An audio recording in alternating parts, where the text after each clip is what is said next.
جینے کا کرینہ دے دے. جن اشاروں پہ آپ توجہ رکھیں گے انشاءاللہ سنتے ہی مچل جائیں گے. زندگی دی ہے تو جینے کا کرینہ دے دے. میرے مولا ہمیں رہنے کو مدینہ دے دے. ہلکا سا بیس بڑھا دے, بیس بڑھ رہی ہے آواز. میرے مولا ہمیں رہنے کو مدینہ دے دے. اور یا رب تصورات کو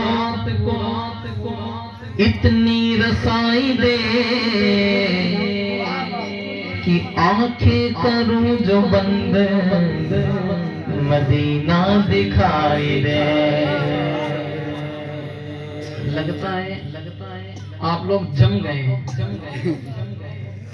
فریج میں جم جاتے ہیں برف سیدھا. میں مانتا ہوں سردی بڑھ رہی ہے دھیرے دھیرے, لیکن اتنی دیر سے ہمارے ناظرین صاحب محنت کر رہے ہیں, علماء کرام بیان کر رہے ہیں, تو اتنی دیر میں تو آپ کو گرم ہو جانا چاہیے. ایک مرتبہ سے بلند آواز سے بولے سبحان اللہ. سبحان اللہ. دیکھو محفل پاک ہے نا, اس علاقے میں ہوتی رہتی ہے, اور آپ کو پتا ہے کہ جب محفل میں آتے ہیں تو بھی ہاتھ باندھ کے بیٹھنا نہیں ہے. جس کا روز کا کام ہے, جس کو روز آنا ہے محفل کے اندر, وہ جانتا ہے کہ محفل میں ہم کو ہاتھ باندھ کے تو بیٹھنا ہے نہیں ہے نا. آئے ہیں محفل میں تو تھوڑا گرمی کے ساتھ آئے نا. اگر اسی طرح بیٹھنا ہوتا تو ہم رضائی کے اندر بیٹھتے گھر پہ, ہے نا. اگر رضائی میں بیٹھنا تھا تو رضائی میں بیٹھتے. یہاں پر آئے تو نبی کے نام پہ آئے نا. ایک مرتبہ ایمانداری کے ساتھ بلند آواز سے بولے سبحان اللہ. سبحان اللہ. اب میری اجازت دیجیے, میں انشاءاللہ کلام پیش کرتا ہوں. بالکل بے شک. ایک کلام ہے مدینے کا تصور مانتے ہیں. پہلے ہم مدینے چلیں گے, انشاءاللہ پھر کلام کی طرف آئیں. ہلکی سی آواز کم کریں.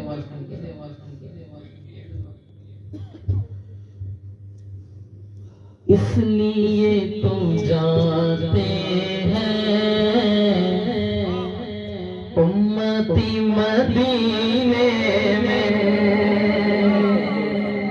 آپ میں سے مدینہ کون گیا ہے؟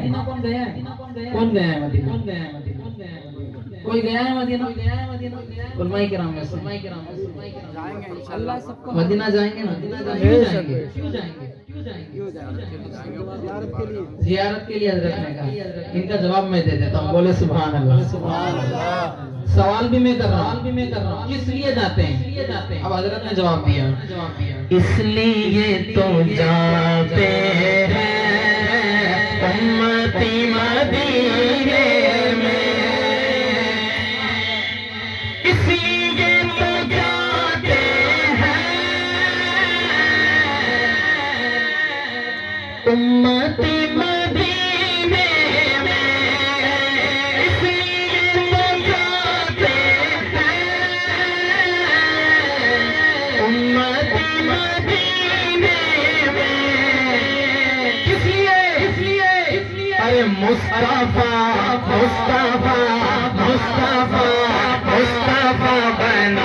بناتے ہیں, مصطفیٰ بناتے ہیں جنتی مدینے میں. مصطفیٰ بناتے ہیں جنتی مدینے میں. اس لیے تو جاتے ہیں امتی. اب تو بولو تو صحیح یار. ہاتھ نہیں کھولنا تو منہ تو کھولنا ہے نا, کہ یہ بھی نہیں کھولنا ہے؟ بولے نا, تو بولے امتی کیا بولو امتی میں. اب شاعر نے کہا کہ مجھے مدینے سے بلاوا آ جائے. اللہ اللہ پورا مدینے کا تصور باندھے. یہ گاؤں کون سا ہے؟ پیگا. کون سا گاؤں ہے علی؟ پیگا ثانی. اس محفل کے صدقے میں اللہ تعالیٰ ہماری اس محفل کے صدقے میں ہم میں سے کسی کا مدینے سے بلاوا آ جائے. بے شک بے شک. بولو سبحان اللہ یار. سبحان اللہ. دیکھو بولو گے نا تبھی مال بکے گا.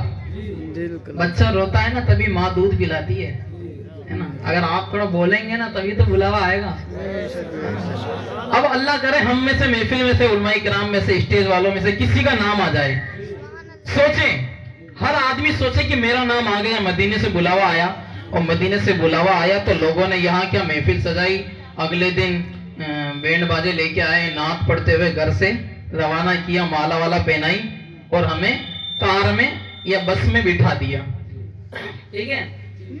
اب آپ بس میں بیٹھ رہے ہیں اور بیٹھتے ہوئے لوگوں کو کہہ رہے ہیں.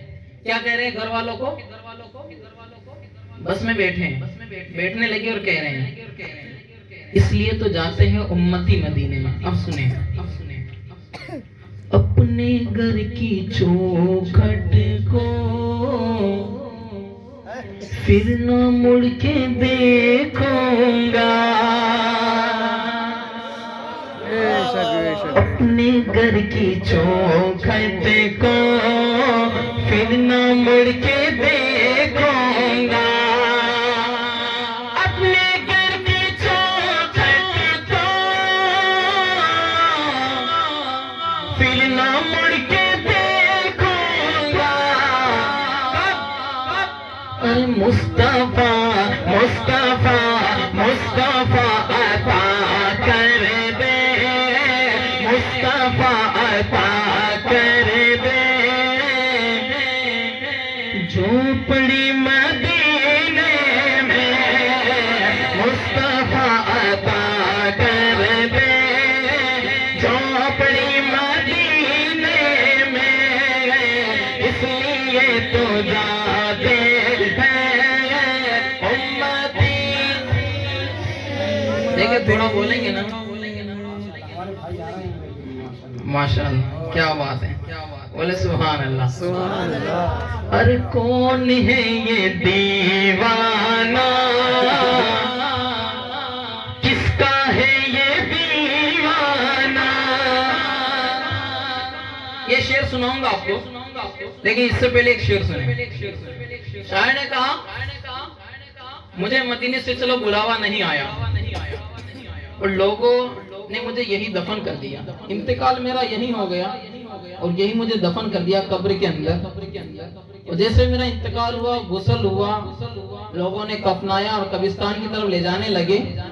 اس وقت شاعر نے کہا کہ میں نبی کا عاشق ہوں, مر بھی جاؤں گا لیکن میں نبی کا عاشق ہوں, مر بھی جاؤں گا لیکن میں نبی کا عاشق ہوں, مر بھی جاؤں گا لیکن تمہیں پتہ نہیں لگے گا. روح میری جائے گی